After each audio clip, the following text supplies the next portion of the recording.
Welcome to One-on-One, the Daily Items weekly digital program featuring Susquehanna Valley newsmakers interviewed by Daily Item reporters. Today's honored guest is World War II veteran Thomas Felzer, interviewed by Rick Dandes.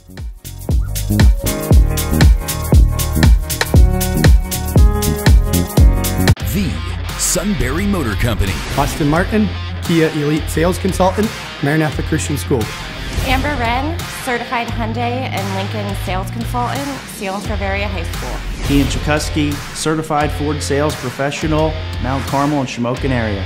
Christopher Stengline, Ford Certified Sales Consultant, Selinsgrove Area High School. Tom Mertz, fourth generation owner, Sunbury Motor Company, Shikellamy High School. A tradition of trust since 1915. Welcome to a very special edition of One-on-One. Today we're in Milton with a true American hero, Thomas Felzer, who participated in the invasion in Normandy in 1944. And he was part of the invasion on Utah Beach. So, Thomas, thanks for talking to us. Appreciate it. I want you to tell people about how this all came about. You were living in this area, and were you drafted? Is that how it worked? Well, I was coming from smoking. The day Japan bombed Japan. Bombed Pearl Harbor. Coming out of North Summer. I said, here we go. And then it wasn't long till a bunch of us went down to New Columbia and had an examination, but they didn't take us until the day after December.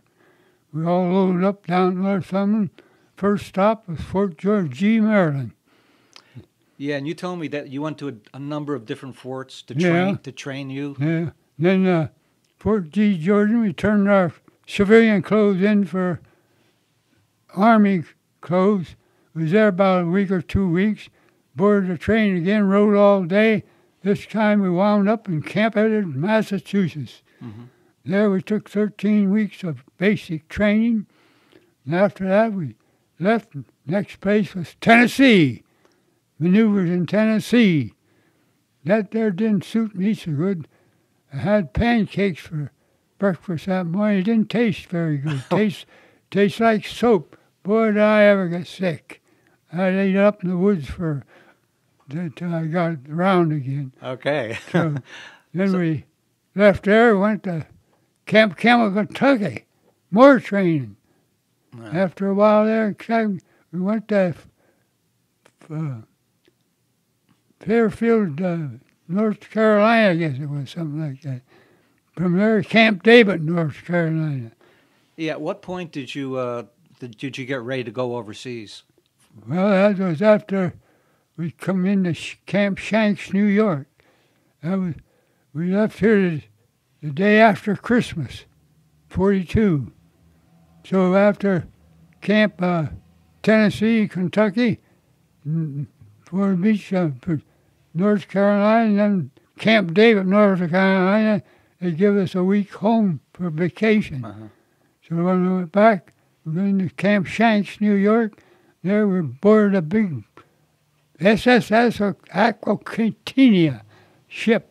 There's supposed to be about 30 troops on there, I guess. Here comes the rain.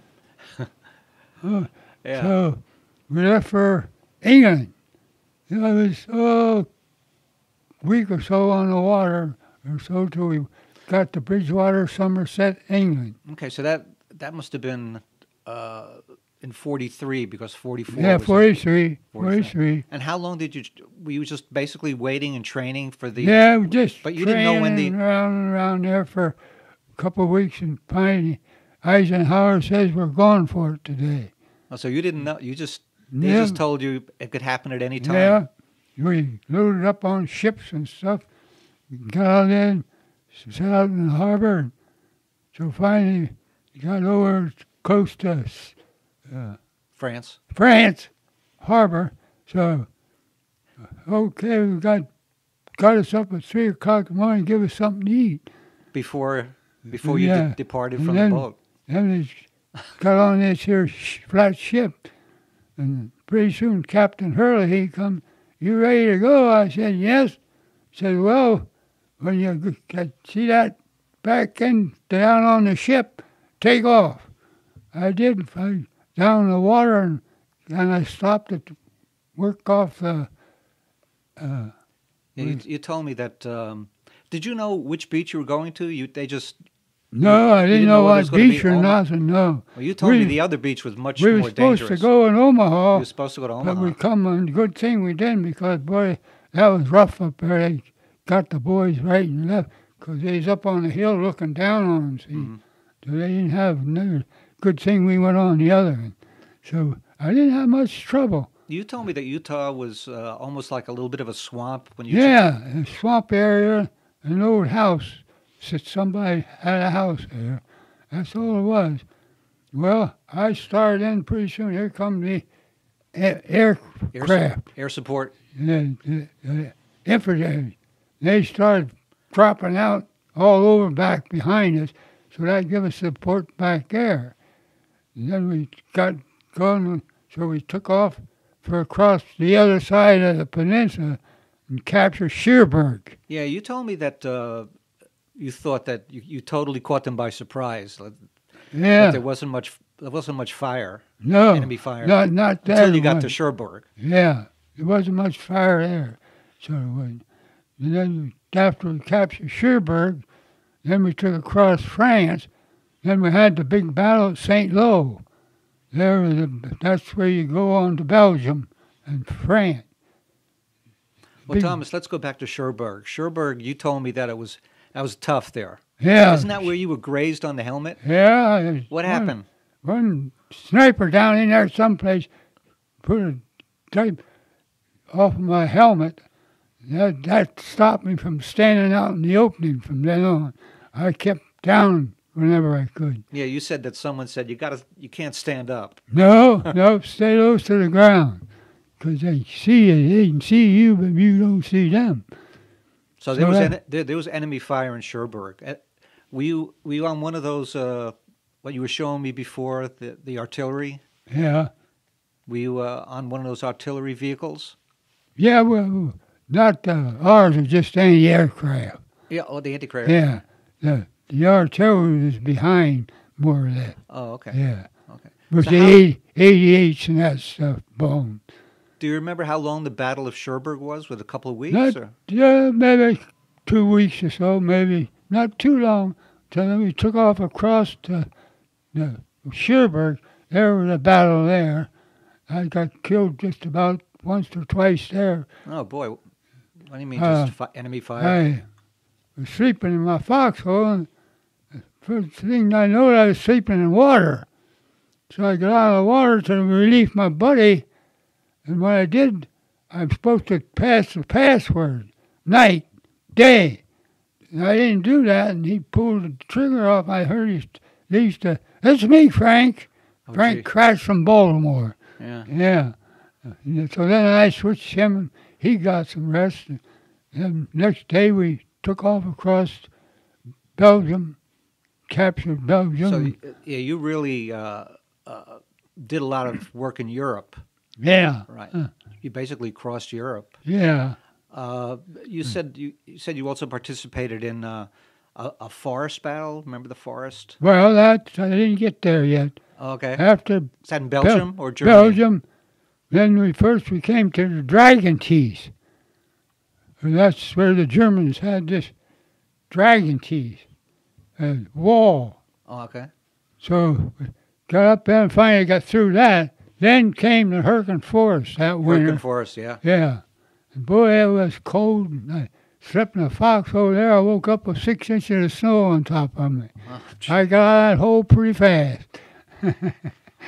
So finally we got up the hill, and then we went into Frankfurt, Bonn, and Cologne. Then we protected the engineers while they built the pontoon bridge across the Rhine. We protected them. Mm-hmm. Once they got it done, first thing I know, "Hey, Pierre, Jake, come on, they want you. What do you want?" They want you to try to, "Why me?" He says, "Okay." So I went down and got on, across the old platoon bridge, okay. Everything was okay. As soon as I got on the other side, boy, they started coming across. Well, you told me you weren't sure how steady that was going to be. No. That's what I find in the bottom of the Rhine River. Yeah. But it didn't. So then there was the Battle of the Rhineland. Then we finally got up to Forest.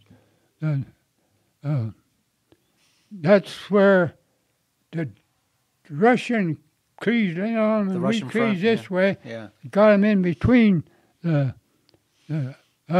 That's where the war more or less ended. Well, now you told me it ended for you. You were wounded. Yeah. Tell me about that. The Towards the end. night before, we wondered what was going on. All these planes all over the top and blowing this and that and the other thing. Next morning, we was all alone, nobody around. And so, well, we was stuck. I couldn't get out.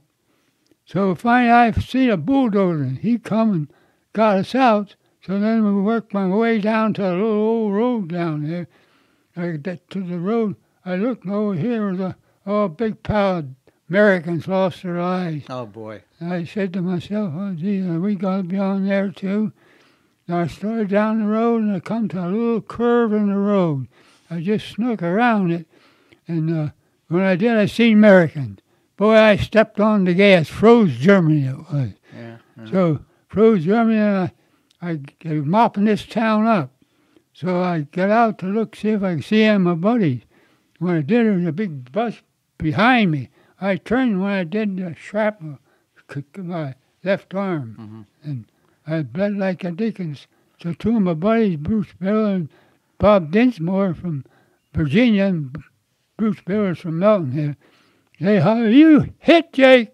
I said, "Yeah, I guess I am." They come running, and they stopped the blood, and the ambulance come then and took me.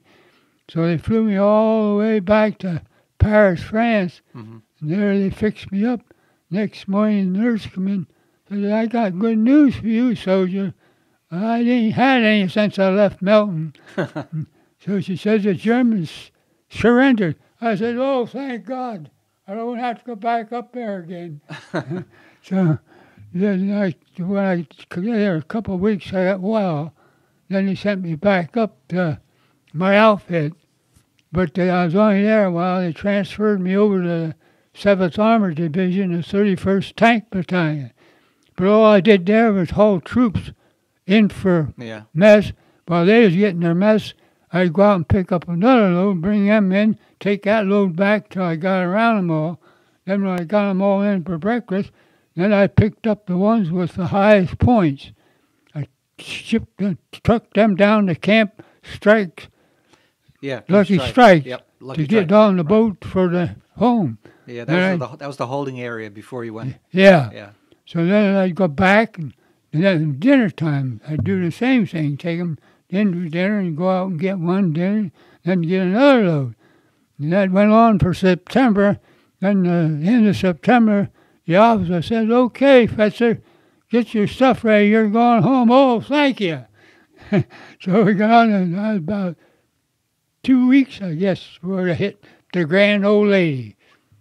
I say, "Oh, there's the Grand Old Lady." So we got to the port, and then the first thing they took us in, give us a steak dinner and this and that. Then I had a buddy with me. Good thing I did, because I never found my way home. And we got a train, got to Harrisburg, and there we got a bus to Melton. That's how I go home. Yeah. Then, yeah. Your family must have been... The 17th of October. Your family must have been thrilled to see you. Yeah, and then we were back here, and I went back to Indiantown Gap on the 27th, and we got our discharge back home, and that was it. Okay. Well, listen, that's a great story. I honor your service. I was in the service, but that was tough going there, and you served the country well. Yeah. And the anniversary's coming up. Well, D-Day. Yeah. Well, the thing was so darn cold and stuff. You had to live out in it. Cold and rain and all that. Boy, it was terrible. But we never none of us got sick much. It must have been the shots they gave us that kept us going or something. never got sick laying on that cold ground stuff. But I got wise towards the end, my half track. I could crawl, keep it running, crawl on the hood, and I'd warm up on the hood. That's good. I fooled him there then. That's really smart. Thank you, Thomas. Appreciate you talking to us again. Okay, yeah. And join us again next time for another edition of One on One. Thanks for watching One on One. Be sure to tune in next week for another edition.